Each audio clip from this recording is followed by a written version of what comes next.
இயேசு கிறிஸ்துவில் பிரியமுள்ள சகோதர சகோதரிகளே, அன்னையுடைய அன்பு பிள்ளைகளே, இயேசுவின் நாமத்தில் உங்கள் அனைவருக்கும் இனிய காலை வணக்கம். இன்று வியாழக்கிழமை. இன்றைய நாள் இனிய நாளாக, ஆஸ்வதிக்கப்பட்ட நாளாக அமையட்டும். நீங்க எல்லாரும் நல்லா இருக்கணும் என்ற உயர்ந்த எண்ணத்தோடு இந்த புதிய நாளை ஆண்டவர் நமக்கு பரிசாக கொடுத்திருக்கின்றார். நல்ல நேர்மறை சிந்தனையோடு, பாசிட்டிவ் எனர்ஜியோடு இந்த புதிய நாளை நாம் தொடங்குவோம்.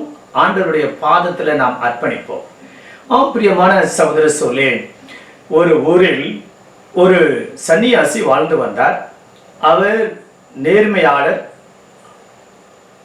அவருடைய பக்தி, அவருடைய ஒழுக்கம் அத்தனையும் மக்களால் போற்றப்பட்டது.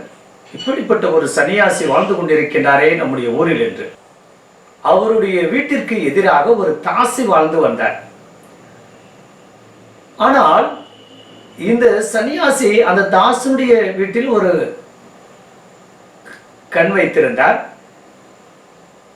ஒவ்வொரு முறையும் ஒரு மனிதன் அந்த தாசனுடைய வீட்டிற்கு போகின்ற போதெல்லாம் இவர் ஒரு கல்லை எடுத்து வைத்தாராம்.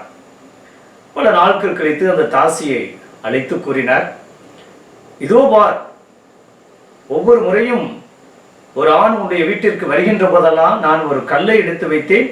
இன்றைக்கு ஒரு பெரிய குவியலாக இருக்கின்றது. நீ அந்த அளவுக்கு பாவம் செய்திருக்கிறாய். ஆகையால் நிச்சயமாக நீ நரகத்துக்குத்தான் போவாய் என்று அந்த சன்னியாசி அந்த தாசியை பார்த்து கூற, அந்த தாசியை அழுது கொண்டே வீட்டிற்கு சென்றாராம். பல ஆண்டுகள் கழித்து 2 பேரும் இறந்தார்கள். ஒருவர் நரகத்திற்கு செல்கிறார், இன்னொருவர் மோட்சத்திற்கு செல்கின்றார். மோட்சத்திற்கு தாசி செல்கிறார், நரகத்திற்கு இந்த சன்னியாசி செல்கிறார். இந்த சன்னியாசி நரகத்திற்கு சென்றவுடனே கடவுளை பார்த்து பலதரப்பட்ட கேள்வி கேட்கின்றார். இது அநியாயம், அக்கிரமம். நான் ஒரு சன்னியாசி, புனிதமான வாழ்வு, மக்கள் போற்றுதலுக்குரிய நபராக நான் வாழ்ந்து வந்தேனே. நான் இன்று நரகத்தில் இருக்கின்றேன். ஆனால் ஒரு தாசி மக்களை ஏமாற்றி மக்களை பாவத்திற்கு ஆளாக்கிய அந்த தாசி மோட்சத்திற்கு இருப்பது என்ன நியாயம் கடவுளே என்று கடவுளிடம் முறையிட்டாராம். கடவுள் கூறினாராம், உண்மைதான், அவள் தாசியாக வாழ்ந்து வந்தார். தன்னுடைய வயிற்று பிழைப்பிற்காக இப்படிப்பட்ட தொழிலை செய்து வந்தார். ஆனால் மனம் நொந்து அவர் அழுதார், புலம்பினார், மனமாற்றம் அடைந்தார்.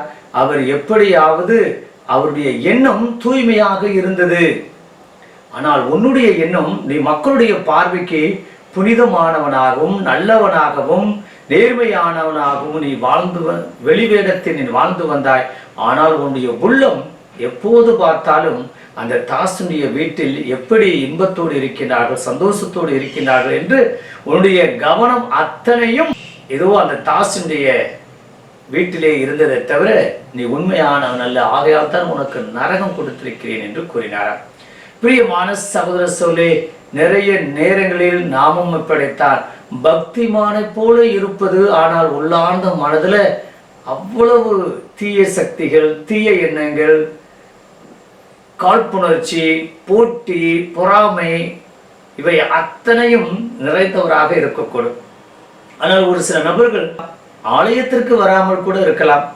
அவ்வளவு பெரிய பக்திமான்களாக இல்லை. ஆனால் அவருடைய உள்ளம் தூய்மையாகவும் நேர்மையானதாகவும், மற்றவர்களை மதிக்க வேண்டும், மற்றவர்களை நேசிக்க வேண்டும், மற்றவர்கள் மனித நேயத்தோடு வாழக்கூடிய உள்ளம் கொண்டவர்களாக இருக்கக்கூடும். இந்த அருமையான நாளில் ஆண்டவர் ஒரு பரிசேயர் சீமோன் என்ற பரிசேயுடைய இல்லத்திற்கு சொல்கின்றார். அந்த சீமோன் அந்த பெண்ணை பார்த்த விதம் வேறு, ஆண்டவர் அந்த பெண்ணை பார்த்த விதம் வேறு. அந்த பெண் பாவியாக நின்று கொண்டிருக்கின்றார், அழுது கொண்டிருக்கின்றார். அவருடைய கண்ணீர்களெல்லாம் ஆண்டவருடைய பாதத்தில் உள்ள அவர் ஆண்டவருடைய பாதத்தை, காலடிகளை தன்னுடைய கூந்தலால் துடைக்கின்றார். எண்ணெயால் அவருடைய காலை பூசுகிறார்.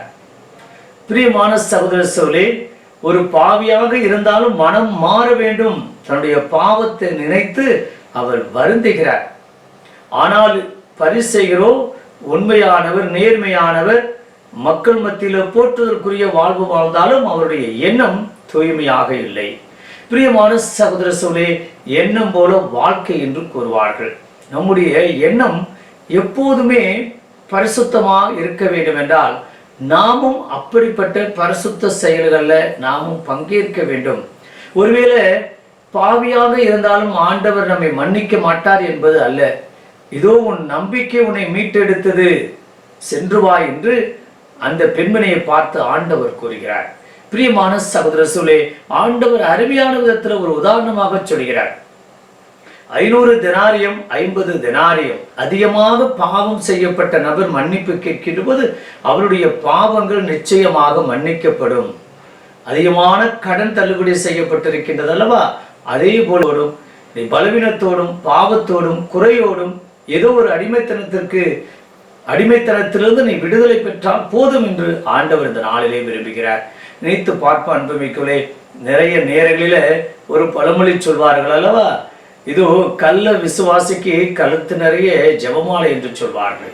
வெறும் ஜெபமாலை அணிவதும் திருப்பலியில பங்கேற்பதும் அல்லது ஆலயங்களில் முழு மூச்சாக அர்ப்பணிப்பதும் அல்லது எல்லா காரியங்களிலும் முன்னாடி நிற்பதும் அல்லது இவர்தான் பக்திமான், இவர்தான் ஆலயத்துக்கு உதவி செய்கிறார், நன்கொடை கொடுக்கின்றார், அப்படிப்பட்ட நபர்களே புண்ணியவான்கள், அப்படிப்பட்ட நபர்களே நல்லவர்கள், அப்படிப்பட்ட நபர்களே புனிதமானவர்கள் என்று கருதக்கூடாது.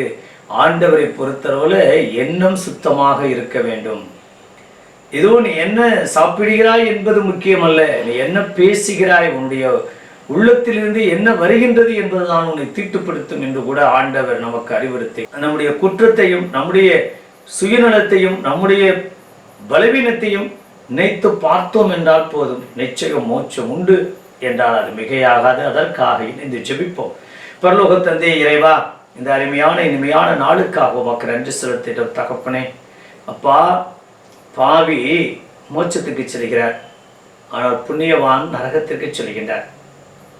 அவருடைய செயல்பாட்டை வைத்தல்ல, மாறாக அவருடைய எண்ணங்களை வைத்து நீ அவர்களுக்கு அந்த மோட்சமும் நரகமும் கிடைக்கின்றேன். அப்பா தகப்பனே, நிறைய நேரங்களில் வெளி வேடக்காரர்களாக நாங்கள் இருக்கின்றோம். வெளியில் பார்க்கின்ற போது புனிதர்களாகவும் உண்மையானவர்களாகவும் நேர்மையாளர்களாகவும் நன்னயம் நிறைந்தவர்களாகவும் கற்புள்ளவர்களாகவும் வெளி வேடத்திற்கு இருக்கின்றோம்.